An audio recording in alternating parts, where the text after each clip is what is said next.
할렐루야. 하나님은 저와 여러분을 사랑하십니다. 축복하십니다. 항상 함께 하십니다. 오늘도 좋은 하루 되세요. 좋은 일이 있을 것입니다. 오늘 묵상할 말씀은 마태복음 9장 14절에서 26절 말씀입니다. 요한의 제자들이 예수께 나와 우리와 바리새인들은 금식하는데 어찌하여 당신의 제자들은 금식하지 아니하나이까? 혼인집 손님들이 신랑과 함께 있을 동안에 슬퍼할 수 있느냐? 그러나 신랑을 빼앗길 날이 이르리니 그때에는 금식할 것이니라.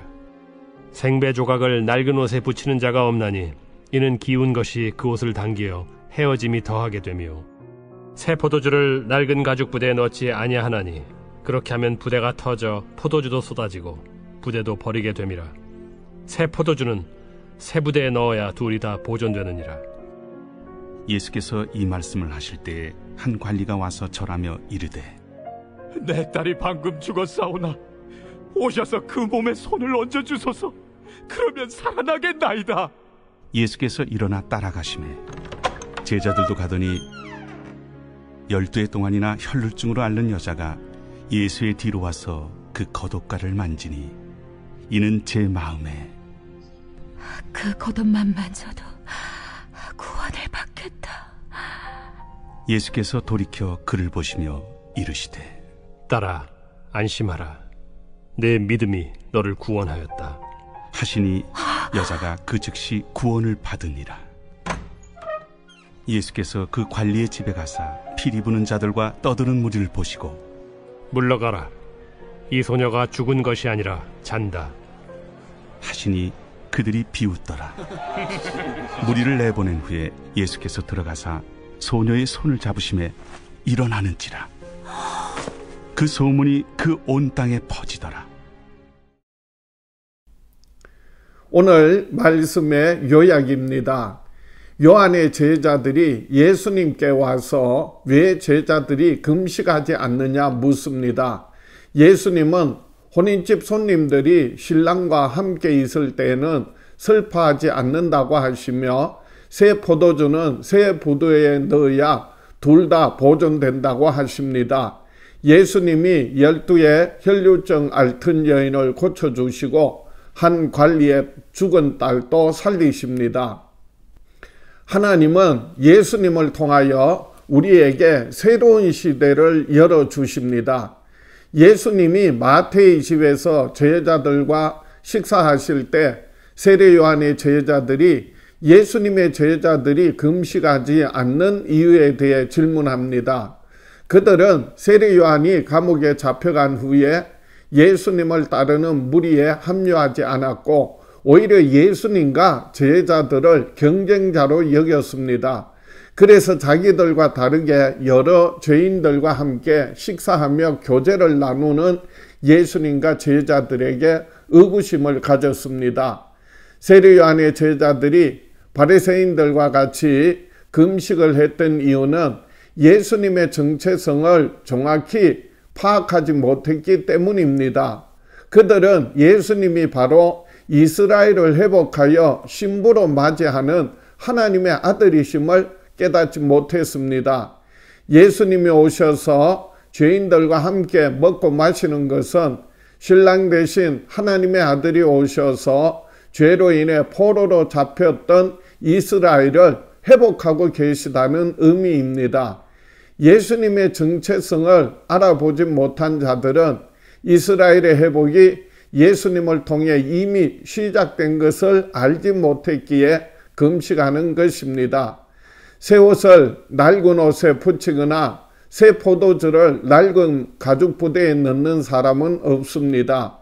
생배 조각을 낡은 옷에 붙이지 않는 이유는 새 옷을 물에 넣으면 급격히 줄어들어 낡은 천을 당겨 옷이 헤어지기 때문입니다.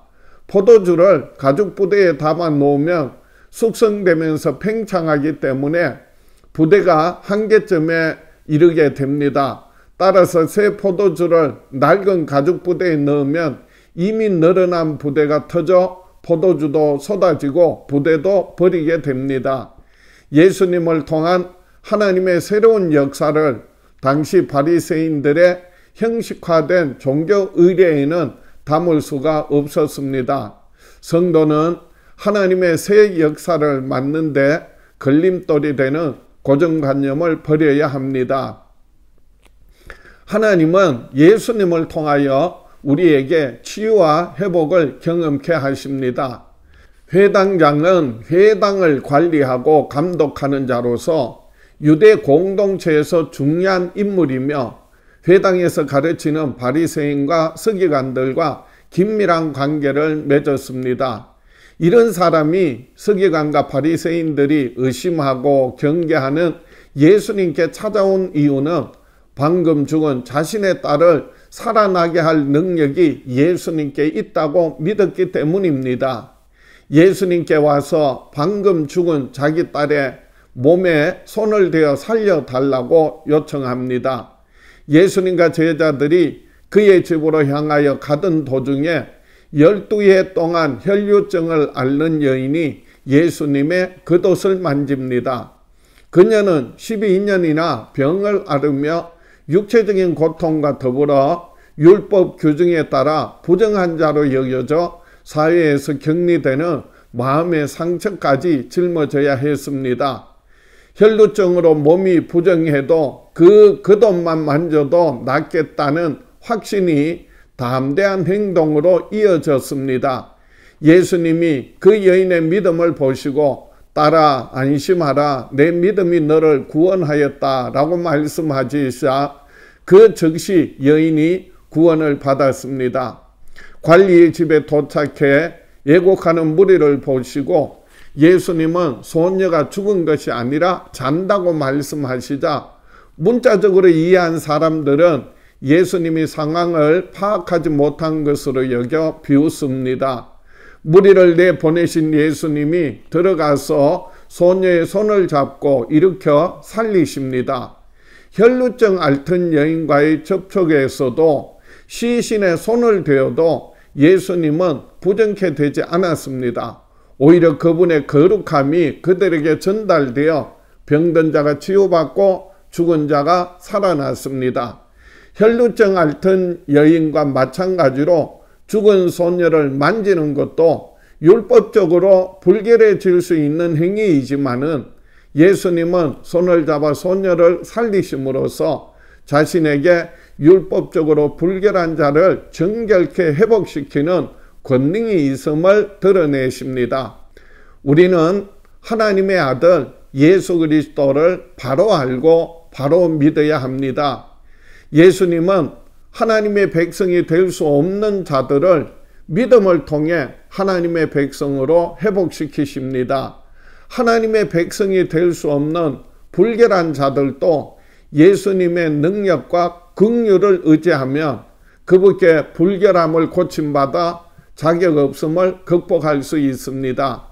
예수님은 율법을 성취하러 오신 분이기에 율법과 전통의 틀에 갇히지 않으셨습니다. 오히려 그 누구도 성취하지 못한 율법을 온전히 성취하심으로써 백성을 죄에서 구원할 구속자가 되셔서 새 시대를 여신 것입니다. 우리의 신앙은 예수님과의 관계에 기초를 두고 있습니다. 신앙이 그저 형식에 머문다면 예수님이 원하시는 생명력 있는 관계를 경험할 수 없습니다. 지금까지 익숙해져 있는 형식과 관습을 벗어버리기 위해 먼저 예수 그리스도를 향한 믿음을 회복해야 합니다. 우리를 향한 주님의 사랑을 더 깊이 묵상함으로 믿음이 날로 새로워지고 더욱 깊어지는 저와 여러분 되시기를 축복합니다. 결단하겠습니다. 나는 평생에 예수님이 율법을 성취하시고 생명 주심을 믿고 의지하며 살아가리라. 기도하겠습니다. 참 좋으신 아버지 하나님, 하나님의 보내신 그 아들 예수 그리스도로 말미암아 우리를 모든 율법에서 죄의 사슬에서 풀어주시고 우리의 영혼을 자유케 하여 주심을 감사합니다. 예수 그리스도로 말미암아 육신의 질병과 마음의 상처와 그리고 우리의 모든 죄와 허물을 사하시고 영원한 생명 주심을 감사합니다. 예수 그리스도는 살아계신 하나님의 아들이심을, 모든 말씀의 성취자이심을 저희들의 삶 가운데서 날마다 깊이 경험하게 하여 주시옵소서. 예수님 이름으로 기도하옵나이다.